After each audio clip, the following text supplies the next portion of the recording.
Բարև ձեզ սիրելի հեռուստադիտողներ, CVK-ի տաղավարում հյուրընկալել եմ Հանուն Հանրապետության կուսակցության արտաքին գործերի քարտուղար Արնոլդ Բլեյանին, բարև ձեզ։ Շնորհակալություն մեր հրավերն ընդունելու համար։ Ես էլ եմ շնորհակալ։ Պարոն Բլեյան,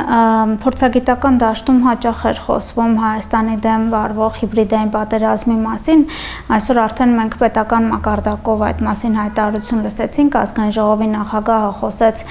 Ռուսաստանից Հայաստան մտնող գումարների մասին եւ այն մասին, որ այդ երկիրը մեր դեմ հիբրիդային պատերազմ է վարում։ Ձեր դիտարկումները այս հայտարարության շուրջ եւ ինչ մեխանիզմներ ունի Հայաստանը սրա դեմ պայքարելու, որովհետեւ այդ պատերազմը ակնհայտ է, որ մինչև հերթական ընտրությունները էլ ավելի կխորանա։ Այո, Հայաստանը միակ երկիրը չէ, որը ենթարկվում է հիբրիդային պատերազմի, առաջին հերթին Ռուսաստանի կողմից եւ հետեւաբար մենք պետք է խորհրդակցենք այն երկրների հետ, ովքեր նմանատիպ փորձությունների միջով անցել են, անցնում են եւ դեռ կանցնեն եւ ընդօրինակենք իրենց փորձը եւ կիրառենք։ Այդ արհավիրքի միջով անցնում են եւ դեռ կանցնեն հիմնականում եվրոպական երկրները, արևելյան Եվրոպայի երկրները, մեր տարածաշրջանից անցնում են Վրաստանը, գիտեք, Մոլդովան, Ուկրաինան եւ իրենք բոլորը արդեն մարզված են, իրենք իմունիտետ ունեն, իրենք գիտեն ինչ պետք է անեն։ Ես կարծում եմ, որ պարոն Սիմոնյանը նույնպես գիտի, թե ինչ պետք է անել առաջին հերթին այն բերանը, որով Ռուսաստանը խոսում է Հայաստանի Հանրապետության քաղաքացիների հետ, պետք է փակվի։ Խոսքը գնում է մուլտիպլեքսում հեռարձակվող այն 3 հեռուստաընկերությունները մասին, որոնք ըստ մեր օրենքի չպետք է հեռարձակվեն, քանի որ ըստ մեր օրենսդրության որևէ օտար երկրի հեռարձակում, մուլտիպլեքսում չպետք է տեղ ունենա, դա տեղ ունենում միջկառավարական, այսպես համաձայնագրի հիման վրա, հետևաբար այն պետք է չեղարկվի, չնայած դա մինչև 2027 թվական դեռ ուժի մեջ է, բայց սա շատ լավ փաստարկ է, որպեսզի մենք անջատենք այդ 3 հեռուստաալիքները, դա 1։ 2. Մոլդովան, օրինակ, դեռ նախորդ տարիներին համագործակցելով Միացյալ Նահանգների հետ օրինագիծեր մշակել, ըստ որի ռուսական աֆիլիացիա ունեցող մեդիա հարթակները, ցանկացած ԶԼՄ-ները իրենք պարզապես փակվում են եւ լուծարվում։ Ընդ որում Մոլդովայում փակվեցին նաեւ պրոռուսական կուսակցությունները, այդ կուսակցության ղեկավարները դիմեցին դատարան, դատարանը մերժեց իրենց, պահեց իրենց փակ եւ այդպիսով իրենք կարողացան պաշտպանել իրենց երկիրը եւ կարողացան փաստորեն Մայա Սանդուին ապահովել քիչ թե շատ ազատ ընտրություններ։ Մենք գիտենք, որ Ռումինիայում, որտեղ հենց այսօր թե 3 ընտրություններ էին, դրանից առաջ կար պրոռուսական նախագահի թեկնածու եւ հենց այդ բնութագրման հիման վրա կենտրոնական ընտրական հանձնաժողովը չգրանցեց իր թեկնածությունը։ Նմանատիպ բան մենք պետք է տեսնենք Գյումրիում, երբ պրոռուսական թեկնածուները, ընդ որում տնտեսական հանքցագործությունների մեջ մեղադրվող ոչ միայն Վարդան Ղուկասյանի մասն է խոսքը, գրեթե բոլոր ընդդիմադիր ներկայացուցիչները այս կամ այն կերպ շահաղված են հանցագործ կրիմինալ գործառույթների մեջ, իրենք գրանցված են եղել որպես թեկնածու։ Իսկ մենք տեսանք, որ օրինակ տնտեսական հանցագործության մեջ մեղադրված արդեն Ֆրանսիայի գլխավոր ընդդիմադիր Մարիա Լե Պենը 5 տարով զրկվեց քաղաքական գործառույթով զբաղվելու իրավունքից եւ ոչ մի եվրոպական կառույց չմեղադրեց Ֆրանսիային կամ Մոլդովային, նույնն են որում արվել է Ուկրաինայում, բոլորովին վերջերս մենք իմացանք, որ Գերմանիայում արդեն ուզում են այդ ծայրահեղ աչակողմյան կուսակցությանը ALD, որը թարգմանաբար նշանակում է ալտերնատիվը Գերմանիայի համար, նույնպես փաստորեն օրերի, շաբաթների, ամիսների ընթացքում օրենքից դուրս է դրվելու եւ ոչ մի եվրոպական կառույց չի մեղադրում իրենց հակաժողովրդավարության մեջ։ Հետևաբար Հայաստանը նույնպես պետք է գնա այդպիսի քայլերի ուղղությամբ։ Հայաստանը իրեն կարող է թույլ տալ պայքարի այս մեթոդը հաշվի առնելով, թե ինչ արձագանք կարող է լինել ընդդիմադիր դաշտից, ինչ հակազդեցություն կարող է լինել։ Մենք տեսնում ենք, որ այդ գործիչները ավելի շատ Ռուսաստանի շահն են հետապնդում այստեղ, քան նույն Հայաստանի, ավելի շատ նեղսրտում են Ռուսաստանի դեմ արված հայտարարություններից, քան օրինակ այն հայտարարություններից, որոնք Ռուսաստանն է անում ընդդեմ Հայաստանի եւ գործում են ընդդեմ Հայաստանի։ Հետևաբար պայքարի տեսակի այսպիսի ճոխություն չակերտավոր Հայաստանը կարող է իրեն թույլ տալ։ Ես հակընդեմ հարց ուղղել, արդյոք Հայաստանը կարող է իրեն թույլ տալ չգնալ նմանատիպ քայլերի, որովհետև մեղք է Հայաստանի Հանրապետության շարքային քաղաքացին, որովհետև շարքային քաղաքացին այդ ամենը լրիվ հասկանում է։ Մեծամասնությունը Հայաստանի Հանրապետության քաղաքացիների համաձայն են պարոն Սիմոնյանի առաջ քաշած մտքերի հետ։ Ընդ որում նաև համաձայն է, երբ պարոն Սիմոնյանը ասում է, որ Ռոբերտ Քոչարյանը ռուսական շպիոն է։ Եթե ես դա հայտարարեմ, ես դա քանիցս հայտարարել եմ եւ ոչ միայն ես, դա նորմալ է։ Բայց երբ ազգային ժողովի նախագահն է նման հայտարարություն անում, ապա դա նշանակում է, որ հանցագործության մասին հաղորդում է ներկայացվել եւ հետեւաբար իրավապահ համակարգը պետք է շատ գործուն քայլի եւ գնա այդ ուղղությամբ։ Եվ իրենք հանդիպում էին, պարոն Սիմոնյանն այսօր հանդիպում էր Ռուսաստանի Դաշնության դեսպանի հետ։ Ես կարծում եմ ոչ թե նա պետք է հանդիպի այդ դեսպանի հետ, այլ նա պետք է կանչվի արտաքին գործերի նախարարություն, նոտա աղվի իրենց եւ ասեն ինչ եք անում։ Եթե մենք չենք կարողանում իրենց ձերբակալենք այստեղ, ապա խնդրում եմ գոնե ձեր շպիոններին տարեք ձեր մոտ։ Իջնենք, փողոցով քայլենք, հարցնենք ցանկացած մարդկանց եւ իրենք թող ասեն, թե ովքեր են ներկայացնում Ռուսաստանի շահերը։ Իսկ Ռուսաստանի շահեր ներկայացնող քաղաքական գործիչը, ցանկացած այլ երկրի շահեր ներկայացնող քաղաքական գործիչը դա ազգային սպառնալիք է, որովհետև քաղաքական գործիչը միմիայն պետք է սպասարկի Հայաստանի Հանրապետության շահը։ Այլ շահ ինքը չի կարող սպասարկել, հակառակ դեպքում նա կոչվում է գործակալ։ Իդեպ ինչով եք պայմանավորում այդ շպիոնների ակտիվացում այս շրջանում, երբ մեկը մեկին չզիջելով հայտարարություններ են անում, անթակույց նշում, որ իրենց նպատակը Հայաստանի իշխանափոխություն իրականացնելն է, նույնիսկ միջև ընտրությունները դա անելը, ինչ վտանգներ եք այս process-ներում տեսնում, հատկապես երբ մենք լոկալ տարբեր վայրերում արդեն տեսնում ենք իրենց ակտիվությունը, այսպես քաոտիկ միջավայր ստեղծելու նաև տրամադրվածությունը։ Իրենք նաև մրցավազքի մեջ են մտել միմյանց հետ, թե ով կլինի այն դափնեկիրը, որը Ռուսաստանի ամբողջական ծառայությունները կկարողանա մատուցել եւ կստանա նաև օժանդակությունը ռուսական, թե փողի, թե մեդիայի, թե ցանկացած այլ տեսակի միջոցով մենք գիտենք, որ օրինակ կան հայտարարություններ, որ ՀՀԿ-ն միանում է ՀԱԿ-ի հետ, Արթուր Վանեցյանն իր գիծն է տանում, մենք տեսանք, որ Սերժ Սարգսյանը հարցազրույց է տալիս եւ կարծես թե ավելի շատ խոսում էր ընդդեմ Ռոբերտ Քոչարյանի, այսինքն մենք տեսնում ենք այդ գզվրտոցն իրար միջև, մենք լսել ենք, որ արդեն ժիլետով երբեմնի նախկին վարչապետ Կարեն Կարապետյանն է, այսպես իր անունն է շոշափվում, որ նա կլինի միասնական տեխնացուն, մենք լսել ենք, որ այդ միասնական տեխնացուն պետք է լիներ Գագիկ Ծառուկյանը, դա նշանակում է, որ իրաց մեջ գզվրտոց է լինում եւ իրենք ուզում են տեսնեն, թե ով է լինելու այն առաջնային ուժը, որի շուրջ կմիավորվեն բոլոր ընդդիմադիր քաղաքական գործիչները, ներողություն, պրոռուսական քաղաքական գործիչները,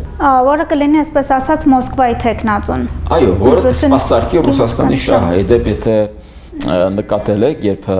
հայտնի դարձավ, որ Սերգեյ Կիրիենկոն, որը դեռ Ելցինյան ժամանակաշրջանից քաղաքականության մեջ է, նա եղել է Բորիս Ելցինի վարչապետը, կարծեմ նախավերջին վարչապետն էր, դրանից հետո արդեն Վլադիմիր Պուտինը նշանակվեց, Սերգեյ Կիրիենկոյից առաջ Ստեպաշինն էր, մի խոսքով, նա շատ փորձառու քաղաքական գործիչ է եւ իրեն նշանակել են Հայաստանի գծով կուրատոր։ Եվ երբ ծանոթանում ես այն տեքստին, թե ինչով նա պետք է զբաղվի, հենց այդպես էլ գրած էր, որ նա պետք է զբաղվի ռուսական շահերը ներկայացնող քաղաքական գործիչներով, որպեսզի իրենք անպայման տեղ գտնեն ազգային ժողովում։ Մեր նպատակն է, որպեսզի 2026-ը չլինի 2021-ի կրկնությունը, այսինքն երբ պատերազմ լինի նախկիների եւ ներկաների միջև, եւ ժողովուրդը էլի ստիպված գնա եւ հանկարծ չգան նախկիները, ընտրեն միայն ներկաներին։ իսկ կան նախկինների սատարողները, որպեսզի հանկարծ ներկաները նորից չդառնան իշխանության, գնան ուրեմն նախկինների շուրջ եւ այստեղ նորից այն շարքային քաղաքացին, որը ուզում է մեկ այլ ուժ տեսնի, մեկ այլ գործ չի տեսնի, չի կարողանում կողմնորոշվի։ Եվ մենք ունում ենք կրկնությունը 2021-ի, եւ մենք ունենանք նույն կրկնությունը ազգային ժողովի։ Այսինքն մենք ուզում ենք 2026-ին, որպեսզի ենթադրենք ունենանք նորից նույն ընդդիմադիր գործիչներին, բայց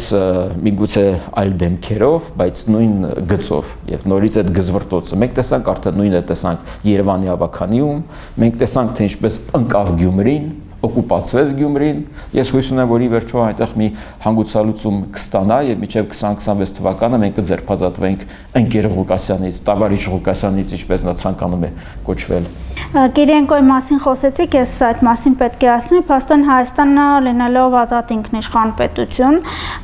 պետք է հանդուրժի, որ Ռուսաստանը ընտրություններից 1 տարի առաջ անթակույց կերպով կուրատոր է նշանակում այստեղ, որպեսզի իրեն սպասարկող ուժերը տեղ գտնեն խորհրդարանում եւ փորձեն մեր իշխանություններին վարկաբեկել։ Հակազդեցությունը, որը պետք է լինի, շատ ավելի կոշտ մակարդակով ձեր կարծիքով։ Գիտեք, պարոն Սիմոնյանն օրինակ ասաց, որ Ռուսաստանի այդ գործողությունները հակառակը կբերեն իշխանության վարկանիշի բարձրացմանը։ Ես կարծում եմ, ես որպես ընդդիմադիր գործիչ պետք է դա ասեմ, բայց իշխանության ռեյտինգը այլ ավելի կբարձրանա, իրենք եթե գնան այլ ավելի կոշտ քայլերի եւ փակեն այդ խոսող բերանները, ովքեր գործում են Հայաստանի Հանրապետության պետականության դեմ։ Ընդ որում քաղաքական դաշտում, թարապես հասարակական դաշտում քաղաքացիների հիմնական դժգոհությունը իշխանությունից կայանում է նրանում, որ այդ խոսող բերանները, եւ որ 2018 թվականից պետք է օրենսդրորեն դուրս բերվեին քաղաքական դաշտից, դեռ ակտիվ են։ Մենք տեսնում ենք, օրինակ վարչապետը շարունակաբար հայտարարում է, որ սա բռնագանձվեց, նա բռնագանձվեց, բայց մենք տեսնում ենք, որ դա չի բերում ամբողջական բավականություն քաղաքացուն, որովհետեւ իրենց գրպանների վրա, նկատի ունեմ այդ բռնագանձվողների գրպանների վրա, դա այդքան էլ չի ազդում, որովհետև իրենք արդեն այնքան գումար ունեն, որ այդ գումարից գումար են սարքում։ Ես չեմ ասում, որ իրանք պետք է դատարկվեն, իրենք պետք է կուլակաթափ լինեն եւ այլն, բայց իրենք պետք է քաղաքական process-երին չմասնակցեն, իրենք չպետք է լծակներ ունենան, այդքան մեդիա դաշտ, կարծեմ պարոն Սիմոնյանն էր էլի ասում, որ մոտ 80%-ը մեդիա դաշտի սպասարկում են նախկիները։ Դա մրցակցություն չի, դա անառողջ մրցակցություն է, մենք չենք կարող ասել, որ օրինակ 2026-ին լինելու են առողջ ընտրություններ, որովհետև անարդար ընտրություններ են, որովհետև այն կուսակցությունները, որոնք չունեն նմանատիպ մեդիա ռեսուրսներ,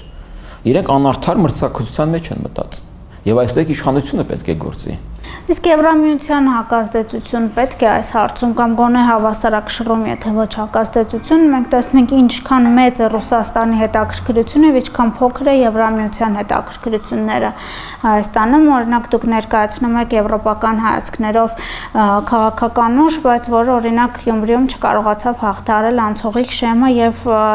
հավանաբար կմասնակցեք եկող տարվա ընտրություններին, արդյոք ռազմավարական փոփոխություններ նախատեսում եք թե ոչ եւ ընդհանրապես արդյոք Եվրամիության գաղափարները ճիշտ են ներկայացվում մեր հասարակությանը, որ մենք այս պատկերը, Գյումրիի պատկերը չունենանք նաեւ 26 թվականին։ Գյումրիի ընտրությունները մենք հերթական անգամ համոզվեցինք, որ ի վերջո թիմ ընտրություններում ավելի շատ կարևորվում են ոչ թե գաղափարախոսությունը, ոչ թե նույնիսկ կուսակցությունը, այլ անձիկ։ Այսինքն, եթե տեսնեք, օրինակ իշխանությունից բացի մնացած անցողիկ շեմ հաղթահարած մարդիկ, կուսակցությունները, չգիտեմ, սեփականատերեր են, բիզնեսներ ունեն եւ այլն, եւ մարդիկ համախմբվում են այդ գաղափարների շուրջ, եթե կարող է դա գաղափար անվանել։ Եթե օրինակ Վարդան Ղուկասյանը չառաջադրվեր կոմունիստական կուսակցության կողմից, այլ մի նոր կուսակցություն հիմներ, նա նույն չափ տոկոս էր հավաքելու։ Եվ հետեւաբար այո, իհարկե մենք ունենք մեր սխալները հաշվի առնելու կարողությունը, մենք այո կարծում ենք, որ Գյումրիում այլ քաղաքական կոնյունկտուրա պետք է լիներ ընտրությունների, եթե օրինակ կենտրոնական ընտրական հանձնաժողովը հաշվի առներ իրենց կապակցվածությունը կրիմինալին եւ չգրանցեր, ապա մենք շատ ավելի առողջ եւ մրցակցային պայքարի մեջ կմտնեինք, բայց ասել որ օրինակ որ Եվրադաշինքը պարտվեց կոմունիստական կուսակցությանը, ինչպես օրինակ իրենք սիրում են ասել, դա այդպես չէ, որտեղ այնտեղ ընդհանրապես այդ բանը չկար, էլի որ եկեք ընտրենք Կոմկուսին, որպեսզի լինենք ավելի մոտ Ռուսաստանին։ Դա այդպես է Ընկեր Ղուկասյանը փորձում ներկայացնել, բայց դա այդպես չէ։ Եվ իհարկե մենք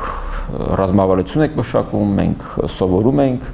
Հանուն Հանրապետության կուսակցությունը մասնակցել է դրանից առաջ թիմ ընտրություններում, 4 անգամ մասնակցել է եւ բոլոր 4 անգամ մենք ձևավորել ենք խմբակցություն բոլոր տեղամասերում, Եվրաքվեին ենք մենք մասնակցել, եւ Եվրաքվեն ունեցավ իր հաջողությունը եւ Եվրաքվեի օրինագիծը պետք է լինի որպես օղանիշ, որպեսզի այդ օրինագիծը չմնա որպես օրինագիծ, այլ կյանքի կոչվի։ Մենք պետք է գնանք այդ ուղղությամբ, իսկ գնալ այդ ուղղությամբ նշանակում է ել ավելի սերտ կապեր Եվրոպական միության հետ։ Եվ մեր կողմից պետք է լինեն նաև առաջարկներ Եվրոպական միությանը եւ ոչ միայն, նաև այն բոլոր ուրեմն ուժային կենտրոնների հետ, որոնց հետ մենք ունենք արդեն ընդհանրություններ շահերի։ Դուք լսել եք օրինակ, որ Միացյալ Նահանգները Հայաստանի մասով կուրատորը նշանակել, որպեսզի 2026 ընտրություններին սպասարկեն Դոնալդ Թրամփի շահերը օրինակ, կամ Եվրոպական միության որևէ այլ երկրի։ Չկա այդպիսի բան։ Ռուսաստանն է, որ այս տարածաշրջանում չի դիտարկում այս երկրները որպես ինքնիշխան սուվերեն, չի հարգում այդ իրենց սուվերենությունը եւ փորձում է պարտադրել իրենց քաղաքականությունը։ Այնպես ինչպես եղել է 99 թվականի մայիսից առնվազն մինչև 2018 թվականի մայիսը։ Ակնհայտ է, որ հենց այս իշխանության հետ Ռուսաստանը խնդիր ունի։ Իշխանություն ունի, իհարկե, Ռուսաստանն ունի խնդիր այս իշխանության հետ։ Ուզում ասեմ, եթե այսօր իշխանության լիներ Ռոբերտ Քոչյանը կամ Սերժ Սարգսյանը, հավանաբար կուրատորի կարիք չէ։ Իրենք արդեն կուրատոր են։ Իրենք տեղում ոնց որ Սերգեյ Կիրիենկոն կամ մեր մոտ վարչապետ էլ, ինչ տարբերություն։ Իսկ ձեր դիտարկմամբ ինչ հաջողության հնարավորություններ ունի Մոսկվան այս իրենց սկիզբ առած պայքարում, մեր հասարակական տրամադրությունները ձեր կարծիքով ինչպիսին են, իհարկե նշեցիք, որ կա գիտակցում, բայց արդյոք այնքան բարձր կլինի, որ հասկանան, որ օրինակ ընտրելով Ռոբերտ Քոչյանին, Սերժ Սարգսյանին, Արտուր Վանեցյանին եւ մնացած այս ռուսամետ գործիչներին, իրենք հակամայից այս երկիրը ինքնիշխանության դեմ պայքար կմղեն սրանով։ Մենք էլի պետք է ապավինենք Հայաստանի Հանրապետության քաղաքացու գիտակցությանը, բայց ես չեմ ուզում, որ ամբողջ այդ բեռը ընկնի իրենց ուսերին։ Ինչպես դա եղավ 2021-ին։ 2021-ին Հայաստանի Հանրապետության քաղաքացին իր քվեով փրկեց Հայաստանի Հանրապետության պետականությունը։ Որովհետև այդպիսի պատերազմի ավարտից հետո իրեն գնացին եւ քվեարկեցին իշխանության օգտին հիմնականում, մենք նույնպես մասնակցել են Շիրինյան Բաբաջանյան դաշինքով եւ շատ քաղաքացիներ դրանից հետո գալիս մոտենում էին, ասում էին մենք վախեցանք, որ անկարծ նախկինները կարող է վերադառնան, դրա համար կներեք, մենք ընտրեցինք Նիկոլ Փաշինյանի կուսակցությանը։ Մենք ըմբռնումով ենք մոտենում, մենք ընդունեցինք այդ արդյունքները, թե ընդդիմադիր, թե իշխանության արդյունքները, բայց մենք չենք կարող թույլ տալ, որպեսզի 2026-ը նույնպես կրկնվի։ Իշխանությունն այսօր մի բան կարող է անել՝ իրավաքաղաքական գնահատական տալ իշխանության ուզուրպացիային։ Այն ինչ իր մասին իրենք խոսել են, իրենք են ասել, որ իշխանությունը եղել է ուզուրպացված։ Մենք կիսում ենք այդ համոզմունքը։ Բնակչության 80-90%-ը հավատում է, որ հենց այդպես է եղել են։ Ընդդիմադիր դաշտում այդ ներկայացված ուժերին քվե տվողները նույնպես գիտեն, որ իրենք ուզուրպացել են իշխանությունը, կեղեքել են իշխանությունը, երկիրն են կեղեքել։ Եվ հետևաբար իրենք իրավունք չպետք է ունենան մասնակցեն ընտրությունների, քաղաքական process-ների։ Մենք տեսնում ենք այսօր մեր արջքի առջև Ֆրանսիայում, Գերմանիայում, Ռումինիայում, Մոլդովայում, մնացած երկրներում ժողովրդավարությունը իրենք պաշտպանում են։ Ասել, որ օրինակ Գյումրիում տեղ ունեցածը ժողովրդավարության հաղթանակ էր, չի կարելի ասել։ Հակառակը, դա ապտակ է ժողովրդավարությանը։ Եվ քաղաքացին մի պահ մտածում է, թե ժողովրդավարությունը դա բարձիթողություն է, ամենաթողություն է, ով ինչ կուզի կարող է ասել, ով կարող է մասնակցել քաղաքական process-ներին, ոչ այդպես չէ, հակառակը ժողովրդավարությունը դա ուժ է, դա գործիք է գործելու ընդդեմ պետական վտանգ ներկայացնող էլեմենտների։ Պարոն Բլան, ինչքան էլ այս ուժերի մեջ կան հակասություններ, դուք ձեր խոսքի սկզբում նշեցիք, որ Սերժ Սարգսյանը իր ելույթում Ռոբերտ Քոչարյանի դեմ նաև որոշակիորեն խոսեց, վերջին արդյունքում, եթե նպատակը լինի իշխանությանը տապալելը, կմիավորվեն այս ուժերը ձեր դիտարկմամբ։ Այդ տեսեք, օրինակ Գյումրիում իրանք միավորվեցին։ Որքան էլ չէին սպասում, անձնական հարցեր կան։ Այդպես անձնական արհավիրքներից հետո իրենք կարողացան միավորվել, որովհետև ես վստահ եմ, որ եղել է հրաման Կրեմլից։ Այնտեղ եմ ուզում հարցնել, Կրեմլից կլինի այդ հրամանը։ Միանշանակ։ Ցանկության դեպքում Սերգեյ Կիրիենկոն յուրաքանչյուրին կզահանգահարի եւ կասի, որ դուք այս ուժեղի շուրջ պետք է համախմբվեք։ Եվ իրենք բոլորը կամակատարներ են։ Հլու հնազանդ կգնան։ Ինչպես 2013 թվականին Սերժ Սարգսյանը հլու հնազանդ ենթարկվեց Վլադիմիր Պուտինին եւ Հայաստանի Հանրապետությունը մտցրեց Մաքսային միություն, որը դիտարկվում էր որպես ել ավելի մեծ անվտանգային հովանոց Հայաստանի եւ Արցախի շուրջ, իսկ 3 տարի անց մենք ստացանք քարոզիա պատերազմը։ Այնույն կեր իրենք հլու հնազանդ կգնան, կենթարկվեն, չգիտեմ ով է իրենց միաստական տեխնազու լինելու։ Իսկ հակառակ ճամբարում միավորում կլինի այս դեպքում, եթե սեղանին դրված լինի Հայաստանի ինքնիշխանության հարցը։ Մենք կաշխատենք այդ ուղղությամբ, գիտեք, միավորվելը այդքան հեշտ գործ չէ։ Իհարկե։ Օրինակ մենք հետևում էինք Վրաստանի ընտրություններին, զարմացանք, որ այնտեղ միավորում տեղի չունեցավ, որ թվում էր թե իրենք նույնպես այդ էգզիստենցիալ վիճակում են եւ այնտեղ չկարողացան օրինակ ժողովրդավարական ուժերը համախմբվել եւ ի վերջո ներկայ իշխանությունը կարողացավ կապիտալիզացնել իրենց չմիավորվելը եւ մնալ իշխանության։ Ես չեմ կարող այս պահին դեռ մի բան ասել, մենք իհարկե աշխատել ենք այդ ուղղությամբ, բայց թե ինչ արդյունք ունենա, դա 2021-ին մենք էլ փորձեցինք բոլոր հետ միավորվել, բայց մեն Լևոն Շիրինյանի կուսակցությանից ստացվեց դա։ Հիմնական անելիքը ամփոփելով մինչև 26 թվականի ընդդիմադիր դաշտի, որը պետք է լինի ձեր կարծիքով, ձեր բնականաբար նկատի ունենալով, որպեսզի թույլ չտանք, որ խորհրդանում լինի այն պատկերը, որը ցանկանում է տեսնել Ռուսաստանը։ Ես կարծում եմ մենք պետք է բարձրաձայնենք եւ ճնշում գործադրենք նույնիսկ եթե պետք է իշխանության վրա, որպեսզի իրենք գնան այդ քայլի եւ ազգային ժողովը գնահատական տա իշխանության զավթմանը։ Միանգամից բոլոր այդ կուսակցությունները դա ինչ է նշանակում։ Դա նշանակում է, որ 99 թվականի մայիսից մինչև 2018 թվականի մայիս, ինչ է նշանակում 99 թվականի մայիս, որտեղ այդ ժամանակ Արամ Սարգսյանը հրաժարական տվեց ստիպողաբար։ Եվ դրանից հետո ամբողջությամբ իշխանությունն անցավ արդեն Ռուսաստանի Դաշնության շպիոն Ռոբերտ Քոչարյանի ձեռքը։ Հիշում եք մի պահ ինքը ասում էր, որ ես դիտորդի կարգավիճակում եմ մասնակցում ընտրությունների քաղաքական process-ներ այդ ժամանակ։ Ամբողջությամբ անցավ իր ձեռքը եւ այդ ժամանակվանից ի վեր բոլոր քաղաքական կուսակցությունները, կոալիցիա մաս կազմած կուսակցությունները, թե նկատեմ կառավարությունում, թե թիմ ընտրություններում, թիմ ձևավորվող հավաքանիներում, բոլոր այդ կուսակցությունները, քաղաքական գործիչները, կուսակցության ղեկավար մարմնի անդամները, իրանք բոլորը 10 տարով, 15 տարով, չգիտեմ, թող քննարկենք, 20 տարով, 5 տարով քաղաքականությունից պետք է դուրս գան։ Եվ դա կլինի այն սերտիֆիկատը, որ Հայաստանի Հանրապետությունում 18 թվականին եղել է հեղափոխություն։ Շնորհակալություն հետաքրքիր զրույցի համար, հիշեցնեմ, CVKM-ի տաղավարում հյուրընկալել է Հանուն Հանրապետության կուսակցության արտաքին գործերի քարտուղար Արնոլդ Բլեյանին։ Չմոռանաք հավանել տեսանյութը եւ բաժանորդագրվել CVKM-ի YouTube-յան էջին։